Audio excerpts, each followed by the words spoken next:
Which founder made South Carolina forever associated with the palmetto tree? Hi founder fans, Jason here, and today we'll be discussing William Moultrie. Yesterday we discussed the Gadsden flag, and Moultrie had a flag of his own, which you may also recognize.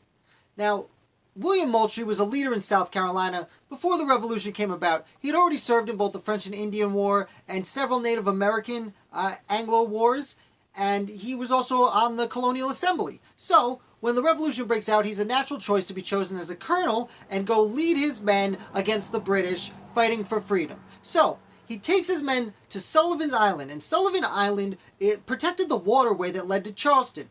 Charleston, of course, was the biggest city in South Carolina, and one of the biggest cities in the South, so it was an obvious target. Now, when Moultrie showed up with his men, he did two things. First of all, he created a flag for them to fly under. And that flag looked a little bit like this. You might recognize that because the South Carolina flag looks like this. It's essentially the same, but with a palmetto tree instead of the word liberty. Now, why did they use a palmetto tree? Well, because the second thing that William Moultrie did is he needed to refortify this fort. Fort on Sullivan Island was in disrepair. So what they did is they cut down a bunch of palmetto trees, there you go, and stacked them up to use as barricades. This was important because the palmetto trees were extraordinarily soft. So, in June of 1776, just about a week before independence was declared, the British showed up and they started shooting cannons off their ships. And these soft palmetto trees, well, instead of getting torn apart by the balls, they absorbed much of the impact and were able to continue standing to help continue protecting the soldiers who were firing. And because of this, Moultrie and his men were able to repel the British Navy so early in the war. Now, unfortunately for Moultrie, General Charles Lee had been assigned by General George Washington to come take over the Southern Department in the Continental Army. And Charles Lee showed up late for the battle, and he left early, but he still became known as the Hero of Charleston.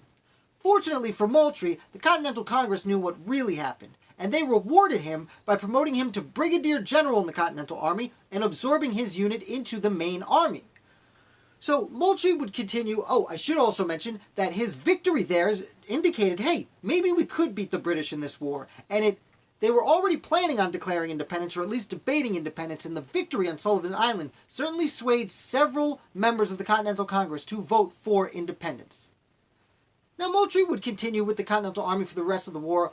Later in the war, the British would come back and seize Charleston and eventually take it, and among the prisoners who were captured there was William Moultrie. And he did spend some time in prison with the gigantic amount of people who were taken to St. Augustine in Florida. However, he was eventually released, and when he was promoted to from Brigadier General to Major General in the Continental Army.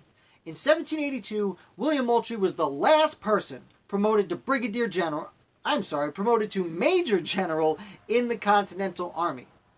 Now, William Moultrie would continue till the end of the war with the army, and then eventually when he left, he was actually elected governor of South Carolina, and he would spend 2 years, the majority that he could under the Constitution, as governor of South Carolina. So that's the story of William Moultrie, his flag that turned into the South Carolina's current flag, and the way he made the palmetto tree forever associated with South Carolina. I hope you enjoyed this video. If you did, please hit like. That helps me out a lot. And if you're new here, definitely hit subscribe. I talk about different founding fathers and different American Revolutionary stories 5 days a week. Thank you so much, and I look forward to bringing you another founder on Monday.